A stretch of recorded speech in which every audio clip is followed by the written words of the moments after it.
Hi friends, welcome to our YouTube channel. స్క్రీన్లో కనబడుతున్నటువంటి వ్యక్తి శ్రీ మన్యం వేణు. ఇటీవల ఏపీపీఎస్సి విడుదల చేసిన గ్రూప్ 2 ఫలితాల్లో స్టేట్ ఫస్ట్ ర్యాంకర్గా నిలిచి సబ్ రిజిస్ట్రీగా ఎంపికయ్యారు. అతనికి మొదటగా కంగ్రాచులేషన్స్ తెలుపుతున్నాము. అదేవిధంగా ఈ 6 ఇయర్స్ పాటు ఈ ఎగ్జామ్స్కి ప్రిపేర్ అయిన సుదీర్ఘ అనుభవం, ఇందులో బెస్ట్ ర్యాంక్స్ సాధించినటువంటి ఘనత ఆయనకి ఉంది. సో ఆయన ఎక్స్పీరియన్స్, ఆయన ఇచ్చే సూచనలు కానీ సలహాలు కానీ మన యూట్యూబ్ ఛానల్ యాస్పిరెంట్స్కి ఉపయోగపడతాయనే ఉద్దేశంతో ఆయన్ని రిక్వెస్ట్ చేయడం జరిగింది. ఒప్పుకున్నందుకు ఆయనకి thank you very much. And Venu sir, congratulations first of all. Thank you అండి. బ్రీఫ్గా మీ కుటుంబ నేపథ్యం ఏంటో తెలియజేయండి. ఎందుకంటే ఒక గ్రాటిట్యూడ్ లాగా మనల్ని పెంచిన తల్లిదండ్రులు లేదా మనం పెరిగిన సమాజం, దీనికోసం ఒక గ్రాటిట్యూడ్గా మీ కుటుంబ నేపథ్యాన్ని బ్రీఫ్గా తెలియజేయండి. మా విలేజ్ పేరు కార్మెంచ్, శావల్యపురం మండలం, ప్రజెంట్ పల్నాడు జిల్లా. మా నాన్నగారు షాప్ కీపర్, అంటే లైక్ గ్రాసరీ స్టోర్ ఉందండి మాకు, కిరాణా షాపు. మా అమ్మగారు హోమ్ మేకర్. మాకు ఒక బ్రదర్ ఉన్నాడు. నేను యాక్చువల్గా చిన్నప్పటి నుంచి 5th దాకా మా ఊళ్ళో చదువుకున్నానండి. 6th నుంచి 10th దాకా కూడా నర్సరావుపేటలో నాది విద్యాభ్యాసం సాగింది. తర్వాత బీటెక్ వచ్చేసి విఎన్ఆర్ విజ్ఞాన జ్యోతి అని చెప్పేసి హైదరాబాద్లో బీటెక్ చేశానండి, 2014 నుంచి 2018 దాకా. తర్వాత ఎప్పుడైతే నేను 2017 స్టార్టింగ్ నుంచే గ్రూప్స్ వైపు వెళ్ళాలని ప్రిపరేషన్తో నేను బీటెక్లో ఉన్నప్పుడు ప్రిపరేషన్ స్టార్ట్ చేసి ఈ గ్రూప్ 2 మీద ఎక్కువ ఫోకస్ చేయడం జరిగింది. సో తర్వాత నోటిఫికేషన్లో వెంటనే రావటము, ఎలక్షన్ నోటిఫికేషన్ అవటము, కొంచెం అది అన్ని కలిసి వచ్చాయండి. సో ఇది నా యాక్చువల్గా బ్రీఫ్గా నేపథ్యం అండి. ఓకే, చాలా సామాన్య కుటుంబం నుంచి ఇవాళ సబ్ రిజిస్టర్గా సెలెక్ట్ అయ్యారు. మీ కమిట్మెంట్ తెలుస్తుంది. సో అయితే స్ట్రైట్గా క్వశ్చన్లోకి వెళ్ళిపోతే, కొత్తగా గ్రూప్ 2కి ప్రిపేర్ అయ్యే అభ్యర్థులకు కానీ, లేదా ఇదివరకే చదివి సక్సెస్ కాలేని అభ్యర్థులకు కానీ ఈ బుక్స్ విషయంలో ఒక కన్ఫ్యూజన్ ఉంది. అంటే యూట్యూబ్ ఛానళ్ళలో కానీ, మెంటార్స్ కానీ, లేదా గత విజేతలు కానీ ఒక్కొక్క సబ్జెక్ట్కి ఒక్కొక్క బుక్ సజెస్ట్ చేస్తున్నారు. ఈ నేపథ్యంలో అసలు పర్టికులర్గా ఈ బుక్సే అన్నట్టు ఏవైనా ఉన్నాయా, లేదా అసలు మీరు పాటించే, అంటే మీరు ఎంచుకున్న రిసోర్స్ ఏంటి ప్రిలిమ్స్కి మెయిన్స్కి, దాంతోపాటు పర్టికులర్గా సబ్జెక్ట్స్కి ఈ బుక్సే ఉన్నాయా, ఇవే చదవాలన్నట్టు ఏమైనా ఉందా, వాటిపైన మీ ఒపీనియన్ ఒకసారి షేర్ చేయండి సార్. సింపుల్ ఎగ్జాంపుల్ అండి, అందరూ బుక్స్ అని చెప్పేసి పాకులాడుతూ ఉంటారు. స్టాండర్డ్ బుక్స్ మాత్రం మనం కొనుక్కోవాలి. ఆ స్టాండర్డ్ బుక్స్ అంటే ఎన్సీఆర్టీ ఆర్ మన తెలుగు అకాడమీ బుక్స్. అవి లేని పక్షంలో మనం ప్రైవేట్ ఆథర్స్ వాటికి వెళ్ళాలండి. నేను ప్రైవేట్ ఆథర్స్కి అయితే పాలిటిక్ వచ్చేసి ఇంగ్లీష్ మీడియానికి లక్ష్మీకాంత్ బుక్ చదువుకున్నాను. అండ్ తెలుగు మీడియంకి అయితే కృష్ణారెడ్డి పుస్తకం. అండ్ ఏపీ హిస్టరీకి వచ్చేసి నా దగ్గర రఘునాథరావు పుస్తకం ఉందండి, మోడర్న్ హిస్టరీకి. అండ్ ఏన్షియంట్ హిస్టరీకి వచ్చేసి బిఎస్ఎల్ హనుమంతరావు మరియు సయ్యద్ టెస్ట్ మెటీరియల్ ఒకటి ఉందండి. ఈ బుక్స్ మాత్రమే నేను ఫాలో అయ్యాను. అంటే నేను ఫాలో అయిన పుస్తకాలు ఏపీ హిస్టరీకి 3 ఒకటి బిఎస్ఎల్ హనుమంతరావు, రెండోది వచ్చేసి సయ్యద్ పుస్తకం, మూడోది వచ్చేసి పి రఘునాథరావు ఏపీ హిస్టరీకి. అండ్ పాలిటిక్ వచ్చేసి లక్ష్మీకాంత్. తెలుగు మీడియం అయితే తెలియని పదాలని తెలుగు మీడియం చూసుకోవడానికి కృష్ణారెడ్డి పుస్తకం కొనుక్కున్నాను. ఎకానమీకి వచ్చేసండి, ఎకానమీ అనేది ఇక్కడ బుక్స్ అనేది మనకి మార్కెట్లో ఉన్న 2 స్టాండర్డ్ ఆధార పుస్తకాల పేర్లు తెలుసు, ఐఎస్ఎన్ రాజు అండ్ చిరంజీవి గారు అని చెప్పేసి. నేను యాక్చువల్గా ఈ 2 పుస్తకాల్లో చిరంజీవి గారి పుస్తకం కొన్నానే కానీ ఎప్పుడు దాన్ని కంప్లీట్ చేసింది లేదు. చాలా చాప్టర్స్ అనేది ఓన్లీ సెలెక్టివ్ గా అక్కడక్కడ మాత్రమే చదువుకున్నాను, కాన్సెప్చువల్ క్లారిటీ కోసం మాత్రమే చదువుకున్నాను తప్పించి ఇంతవరకు నేను 2 సార్లు నేను గ్రూప్ 2 క్రాక్ చేశాను. ఎప్పుడు కూడా చిరంజీవి గారి పుస్తకం ఎప్పుడు నేను కంప్లీట్ గా చదవలేదు. నేను కంప్లీట్ గా చదివిన పుస్తకం ఏంటంటే ఎన్సీఆర్ ఎకానమీకి వచ్చేసి 11th క్లాస్లో 12th క్లాస్కి మన తెలుగు అకాడమీ వాళ్ళు బుక్ రిలీజ్ చేశారు, అంటే ఇంటర్మీడియట్ బుక్స్ అనమాట. ఆ బుక్స్ లో మాత్రం money and banking and national income గురించి అండ్ లాస్ట్ చాప్టర్ ఇంకో చాప్టర్ 3 చాప్టర్స్ ఉన్నాయండి. అవి ఫస్ట్ ఇయర్ లో ఉంటుంది. సెకండ్ ఇయర్ వచ్చేసి మనకి agriculture, industries and some other topics ఉన్నాయి. వాటికి సంబంధించి మాత్రం నేను చదివింది మాత్రం కంప్లీట్ గా ఇంటర్మీడియట్ లెవెల్ బుక్స్ చదువుకున్నాను. సింపుల్ గా క్రిస్ప్ గా ఉంది. దాంతో పాటు ఎన్సీఆర్టీ బుక్స్ అనేవి మనకి బేసిక్స్ కోసం చదువుకోవాలండి. ఏదైతే ఈ మనం చెప్తున్నామో ఎకానమీ పర్పస్ కోసం, ఎకానమీకి బేసిక్స్ అనేది ఉంటే ఆటోమేటిక్ ఎంత పెద్ద పుస్తకంలో ఉన్న విషయాలైనా మనం ఈజీగా కావాల్సినట్టు మౌల్డ్ చేసుకోవచ్చు. అలా కాకుండా మీరు ఒక బుక్ కొనుక్కొని అదే చదివి దాంట్లో ఎందుకు రాలేదు ఆన్సర్లు అంటే మాత్రం ఎకానమీ దగ్గరకి ఆ ఆస్పెక్ట్ అనేది ఉండదండి. బేసిక్స్ క్లియర్ గా ఉండాలి. బేసిక్స్ క్లియర్ గా ఉంటే మనకి బుక్స్ తో ఇక్కడ ఎక్కువగా పని ఉండదు. నేను చెప్తున్నాను కదా, ఐఎస్ఎన్ రాజు బుక్ చదవలేదు, చిరంజీవి గారి బుక్ చదవలేదు. బట్ నాకు ఎకానమీ మార్క్స్ ఎట్లా వచ్చాయంటే బికాజ్ ఆఫ్ బేసిక్స్ స్ట్రాంగ్ గా ఉండాలి. డైనమిక్ పార్ట్ ని స్టాటిక్ పార్ట్ తో లింక్అప్ చేసుకోవాలి. సపోజ్ ఒక ఈ రోజు ఏదైనా టాపిక్ వచ్చింది అనుకోండి, డీడాలరైజేషన్, లేకపోతే ఫిజికల్ డెఫిసిట్, లేకపోతే ఈ రోజు మన కోర్ ఇండస్ట్రీస్ ఎంత ఉందని చెప్పేసి మాలో ఒక పేపర్లో వచ్చింది అనుకోండి. కోర్ ఇండస్ట్రీస్ అంటే ఏంటి, కోర్ ఇండస్ట్రీస్ ని ఎవరు క్యాలిక్యులేట్ చేస్తారు, అవి మనకున్న సిపిఐ అదే ఉన్న వాటిలో ఎంత వెయిటేజ్ ఉంది, వాటికి అది ఏంటి, ఎందుకు క్యాలిక్యులేట్ చేయాలి, ఆ కోర్ ఇండస్ట్రీస్ లో ఏమేమి ఉన్నాయి, ఇలా మనం బ్యాక్ వెళ్ళి చదువుకుంటే మానిటరీ పాలసీ గురించి అడిగితే మానిటరీ పాలసీ కమిటీ అంటే ఏంటి, ఇన్ఫ్లేషన్ టార్గెటింగ్ అంటే ఏంటి, ఇలాంటివన్నీ కూడా బ్యాక్ వెళ్ళి మనం చదువుకుంటే ఉపయోగపడింది తప్పించి ఎక్కడా కూడా స్టాండర్డ్ గా ఒక బుక్ లో అనేవి మనకు అంత మ్యాటర్ ఎకానమీకి దొరకదు. ఎకనామిక్ సర్వే చదువుకోవాలి, బడ్జెట్ చదువుకోవాలి, మళ్ళీ Indian economic survey, AP economic survey, ఇలా చాలా చదువుకోవాల్సిన మ్యాటర్ ఉంటది. కాబట్టి ఎకానమీకి మనం చేయాల్సింది ఏంటంటే స్టిక్ టు బేసిక్స్ అండి. బేసిక్స్ మనం స్టిక్ ఆన్ అవ్వాలి, దాన్ని బాగా చదువుకోవాలి. ఇన్ని చాలా పుస్తకాలు ఉంది, మళ్ళీ పాలసీలు కూడా ఉంటాయి ఎకానమీకి. అంటే ఆల్మోస్ట్ ఒక ఎకానమీ 75 మార్క్స్ కి మనం చదవాల్సిన పేజీలు 2000 పైన ఉంటాయి అనమాట. మీరు చెప్పిన లెక్క ప్రకారం చూసుకుంటే అంటే 2000 పేజీల పైన ప్రతి పాయింట్ మనం చదవలేంగా, ప్రతి పాయింట్ ని గుర్తుపెట్టుకోలేంగా. సో ఎకానమీ పర్పస్ మాత్రం చాలా నేను చెప్పేది బేసిక్స్ బాగా చదువుకోండి ఎన్సీఆర్టీ బుక్స్ నుంచి, ఆ తెలుగు అకాడమీ పుస్తకాల నుంచి. తర్వాతనే రిమైనింగ్ మీరు స్టాండర్డ్ బుక్ కొనుక్కోవాలంటే ప్రైవేట్ ఆథర్స్ కొనుక్కోండి. దాంట్లో ఓన్లీ సెలెక్టివ్ టాపిక్స్ మాత్రమే చదువుకోండి. ఎగ్జామ్కి ఏదైతే అవసరం అవుతుందో అన్ని చదవాల్సిన పని లేదు. ఇప్పుడంతా కూడా అవుట్డేటెడ్ మెటీరియల్ అయిపోయింది.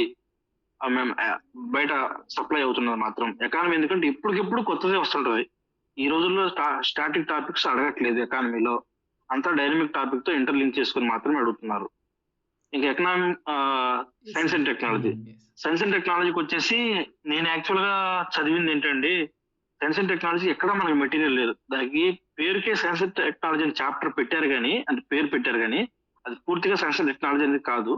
ఎన్వైరన్మెంట్ ఉంటుంది దాంట్లో, హెల్త్ గురించి ఉంటుంది, అండ్ ఆల్సో ఎనర్జీ రిసోర్సెస్ గురించి ఉంటుంది. సో ఇక్కడ మనం చూసుకోవాల్సింది ఏంటంటే వీటన్నిటికీ కూడా ఎన్వైరన్మెంట్ కి అయితే నేను శంకర్ ఐఏఎస్ బుక్ ఉంటుందండి, అది చదువుకున్నాను. పిఎంఎఫ్ ఐఏఎస్ కూడా చదువుకున్నాను. అంటే వీటిలో మనం తీసుకోవాల్సింది ఏదైనా ఒక బుక్ తీసుకోండి. 2 స్టాండర్డ్ బుక్స్ ఇంగ్లీష్ మీడియం వాళ్ళకి ఒక బుక్ తీసుకుని చదువుకోవచ్చు. అది కూడా చాలా ఎక్కువ అవుతుందండి. మనం నోట్స్ రాసుకొని సింపుల్ గా 3rd చాప్టర్ వాటికి చదువుకోవచ్చు.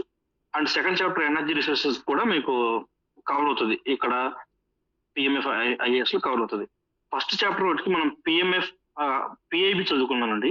1st చాప్టర్ వచ్చేసి మనం చదువుకున్నది ఏంటంటే ఎస్ఎన్టీలో పిఐబి. దాని తర్వాత ministry of science and technology, ministry of earth sciences and ministry of environment సంబంధించిన ఇయర్ ఎండ్ రిపోర్ట్స్ ఉంటాయి, పిఐపి వాళ్ళు రిలీజ్ చేస్తారు. ఇవి వాటి నుంచి మనకు కావాల్సిన సిలబస్ తగ్గట్టుగా తీసుకున్నానండి. ఇది నేను ఫాలో అయింది యాక్చువల్గా అయితే. And vision IAS current affairs magazines ఉంటాయి.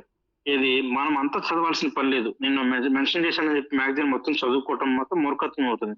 మనకి ఎంతవరకు అవసరం అవుతుందో గ్రూప్ 2 వరకు చూసుకోవాలి. అది యాక్చువల్గా యూపీఎస్సీ గ్రూప్ 1 కు సంబంధించిన మ్యాగజైన్స్ అనమాట. గ్రూప్ 2కి ఎంతవరకు అవసరం అవుతుందో అంతవరకే మనం తీసుకోవాలి. అలా కాకుండా మొత్తం చదువుకుంటే టైం వేస్ట్ అవుతుంది.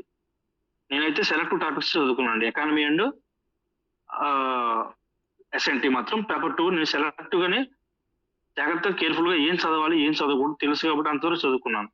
మీడియం లెవెల్లోనే వెళ్ళాను. ఎక్స్ట్రీమ్ గా అన్ని చదువుకుని వెళ్ళలేదు, అలానే చదువుకోకుండా వెళ్ళలేదు. మీడియం గా వెళ్ళాను. అంటే కొంచెం టఫ్ వస్తే రాయగలను, అలానే ఈజీగా వచ్చినా రాయగలను అన్న పొజిషన్ ఉన్నాను తప్పించి దీనికోసమే హోల్ టైం నేను కేటాయించలేదు పేపర్ 2 కోసం. ఇదంటే నేను రెఫర్ చేసిన రీసోర్స్ బుక్స్. ఇంకొక విషయం ఏంటంటే చాలా మంది ఆ పుస్తకంలో అయితే ఒక ఎక్స్ట్రా బిట్ వస్తుంది, మా ఫ్రెండ్ ఇంకో బుక్ ఏదో చదువుతున్నాడు, లేకపోతే ఇంకో బుక్ ఏదో చదువుతున్నాడు, మనం అన్ని బుక్స్ కొనుక్కొని రాకూడదండి. ఇక్కడ సింపుల్ గోల్డెన్ ప్రిన్సిపల్ ఏంటంటే రీడ్ లెస్, రివైజ్ మోర్. తక్కువ చదువుకోండి, ఎక్కువ రివైజ్ చేసుకోండి. మనకు అప్పుడే కాన్సెప్ట్స్ మీద బాగా క్లారిటీ ఉంటది. రెండోది, మనం ఏదైతే రాసుకున్నామో దాన్ని మనం చదువుకున్నామో దాన్ని నోట్స్ రాసుకోవాలి. కాన్సెప్ట్స్ అనేది నోట్స్ రాసుకొని వాటిని రివైజ్ చేసుకోవాలి. నేను సింపుల్ ఎగ్జాంపుల్ చెప్తానండి. మనకు ఉన్న ఒక టాప్ 5 ర్యాంక్స్ ఇప్పుడు గ్రూప్ 2లో ఉన్న డీటీలు గాని, లేకపోతే సబ్ రిజిస్ట్రార్లు గాని, లేకపోతే మున్సిపల్ కమిషన్ చేసిన వాళ్ళు నేను ఒక 5 పేర్లు వాళ్ళ మార్క్స్ చెప్తాను. వాళ్ళకి ఏమొచ్చో చెప్తాను. నేను జోగినాడు పుస్తకం చదవలేదు గ్రూప్ 2కి, ఏపీ హిస్టరీకి. ఇంకొక అబ్బాయి వచ్చేసి జోగినాడు పుస్తకం చదువుకున్నాడు ఏపీ హిస్టరీ. ఇంకొక అతను వచ్చేసి సీనయ్య బుక్ చదివాడు. ఇంకొక అతను వచ్చి సయ్యద్ పుస్తకం చదివాడు. ఇంకొక అతను వచ్చి సంథింగ్ వేరే బుక్ చదివాడు. ఇక్కడ ఏ పుస్తకం చదువుకున్నా వాళ్ళు సర్వీస్ లో ఉన్నారు ఈ రోజు, అంటే ర్యాంక్ వచ్చింది. మనం అర్థం చేసుకోవాల్సింది ఏంటంటే ఇక్కడ మ్యాటర్ అనేది ఏ వాళ్ళ దాంట్లో కాపీ చేసి వీళ్ళు ఒకటి అర మ్యాటర్ యాడ్ చేసి ఇస్తారండి. అంతకు మించి ఎక్స్ట్రా ఉండదు. ఆ ఒక మార్క్ కోసం మనం దాని అమ్మటి పరిగెత్తకూడదు. ఉన్న బుక్ లోని కావాలంటే వేరే ఏదైనా మీకు బుక్ కనపడింది అనుకోండి, దాంట్లో నుంచి మ్యాటర్ తెచ్చి మనం ఇక్కడ రాసుకోవాలి తప్పించి కొత్త పుస్తకాలు కొనకూడదండి. ఇక్కడ పుస్తకాల్లో విషయం ఉండదు. ఏం చదవాలి ఏం చదవకూడదని ఒక అభ్యర్థికి అర్థం చేసుకోగలగాలి. అప్పుడు మాత్రమే మీరు బయటపడగలుగుతారు. పుస్తకాల్లో ఉండే పని అయితే మరి అందరూ అయ్యే పుస్తకాలు చదివారుగా, జోగినాడు పుస్తకాలు అందరూ చదివారుగా, నేను చదవలేదుగా. మరి నాకు ఎందుకు వచ్చినాయి 70 మార్కులు వచ్చినాయి, నాకు 70 మార్కులు ఏపీ హిస్టరీ నాకు వచ్చింది. సో ఇక్కడ నేను అసలు జోగినాడు పుస్తకమే పట్టుకోలేదు. ఇక్కడ మనం అర్థం చేసుకోవాల్సింది ఏంటంటే ఎగ్జామినర్ ఏం డిమాండ్ చేస్తుంది, ఏం అడుగుతుంది ఎగ్జాము, అండ్ పీవైక్యూస్ ఏం అడుగుతున్నారు, అది చూసుకుని దాని ప్రకారం మనం ఫాలో కావాలి. ఓకే. ఇంకోసారి మళ్ళీ చెప్తున్నానండి, ఆస్పిరెంట్స్ మాత్రం దయచేసి బుక్స్ వేటలో పడవద్దు. ఒక బుక్ చదువుకోండి, దాన్ని నెంబర్ ఆఫ్ టైమ్స్ రివైజ్ చేసుకోండి. Okay, thank you sir. ఇప్పుడు సెకండ్ క్వశ్చన్, సబ్జెక్ట్పై క్లారిటీ ఎలా సంపాదించాలి? ఫర్ ఎగ్జాంపుల్ ఇప్పుడు మనకి గ్రూప్ 2 మంచి ర్యాంక్ సాధించడానికి, జాబ్ రావడానికి కూడా ఇండియన్ ఎకానమీలో కాన్సెప్ట్లు సరిగా అర్థం చేసుకోవాలి. సరిగా అర్థం చేసుకున్నా కానీ నేను స్టూడెంట్స్లో అబ్జర్వ్ చేసింది, ఇక్కడ సరిగా అర్థమైనా కానీ మరి ఫియరో ఇంకొకటో ఎగ్జామినేషన్ హాల్లో వాళ్ళకి ఎకానమీ క్వశ్చన్స్ చూడగానే మైండ్ బ్లాక్ అవుతుంది. అంటే చిన్న క్వశ్చన్స్, జీడిపి డిఫ్లేటర్ లాంటి ఒక చిన్న క్వశ్చన్ పెట్టలేకపోతున్నారు అనమాట ఆన్సర్. ఏంటి ఈ సమస్యని ఎలా ఓవర్కమ్ చేయాలి? ఈ ఎకానమీకి సంబంధించిన ఫియర్ని ఎట్లా పోవాలి? ఇది పోకపోతే మనకి ర్యాంక్ వచ్చే పరిస్థితి లేదు. సో మీరేం చెప్తారు? యాక్చువల్ గా subject clarity and native marks అనేది ఇంటర్లింక్ అండి. ఇక్కడ మనకు తెలంగాణలో నేటివ్ మార్క్స్ లేవు, ఇక్కడ నేటివ్ మార్క్స్ ఉన్నాయి. నేటివ్ మార్క్స్ పెట్టడానికి కారణం ఏంటి? ఏది పడితే అది పెట్టి వస్తే మార్క్స్ ఇవ్వకుండా మనం అటెంప్ట్ చేసిన క్వశ్చన్ కి సరిగ్గా క్లారిటీ లేకపోతే ఉన్న మార్క్స్ కూడా మనకు తగ్గిపోతాయి అనమాట. అది ఉన్న లింక్. అంటే ఇక్కడ నేటివ్ మార్క్స్ పెట్టడానికి కారణం ఏంటి? సబ్జెక్ట్స్ క్లారిటీ అనేది ఖచ్చితంగా కాన్సెప్ట్ క్లారిటీ ఉండాలని చెప్పేసి ఒక ఉద్దేశంతోనే నేటివ్ మార్క్స్ ని మన గ్రూప్ 2లో ఇంట్రొడ్యూస్ చేయడం జరిగింది. ఈ సబ్జెక్ట్స్ క్లారిటీ రావాలంటే మనం ఏం చేయాలి? మనం ఏం చేయాలంటే కాన్సెప్ట్స్ ని down the level simple books ఉంటాయి. మనకి 6th క్లాస్ నుంచి 12th క్లాస్ గా ఉన్న చిన్న చిన్న పుస్తకాలు ఉంటాయి.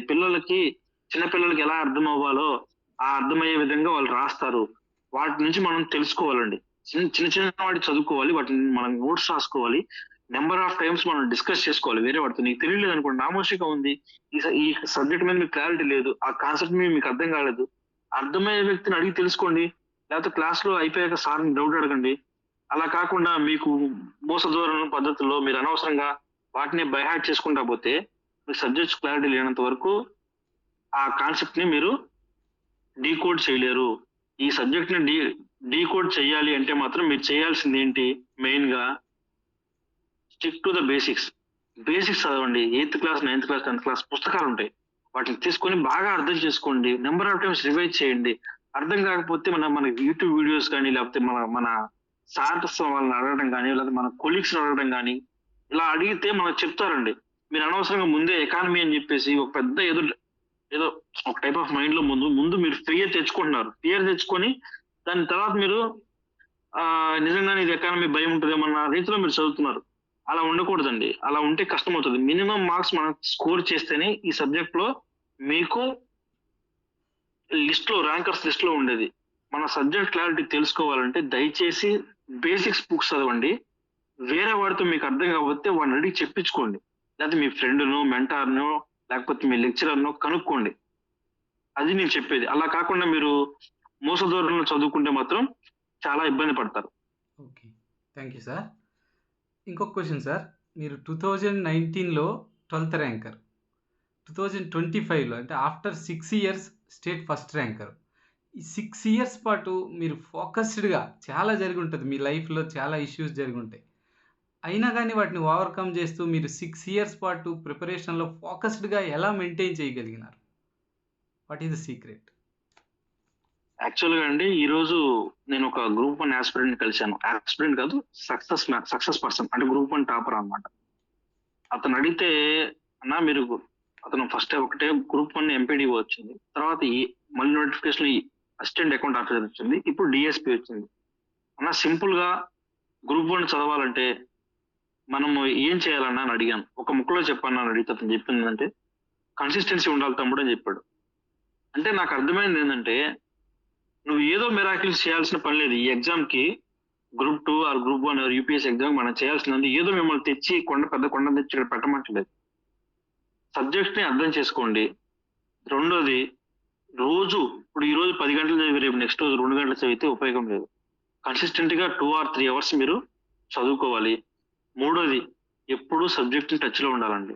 నేనైతే ఈ 6 ఇయర్స్‌లో చేసిన పనేందంటే బ్రదర్‌కి కూడా తెలుసు. నేను అకాడమీలో ట్రైనింగ్ చేస్తా కూడా చదువుకునేవాడిని. అంటే లైక్ ఎలా అంటే ఖాళీగా ఉన్నప్పుడు నేను అది పేపర్ ఓపెన్ చేసో లేకపోతే కరెంట్ అఫైర్స్ చూస్తానో అంటే నాకు మళ్ళీ ఉంది మైండ్‌లో మళ్ళీ చదువుకోవాలి, ఎగ్జామ్స్ మళ్ళీ రాయాలి, వేరే జాబ్ కొట్టాలని ఉండేదన్నమాట. నేను క్లాస్‌లో కూడా కూర్చొని కాన్సెప్ట్స్‌ని వేరే తెలుసుకునేవాడిని. న్యూస్ ఛానల్స్ వచ్చిన కరెంట్ అఫైర్స్ ఇంటర్లింక్ చేసుకోవడం గాని అలా చేస్తా ఉండేవాడిని ఖాళీ టైంలో.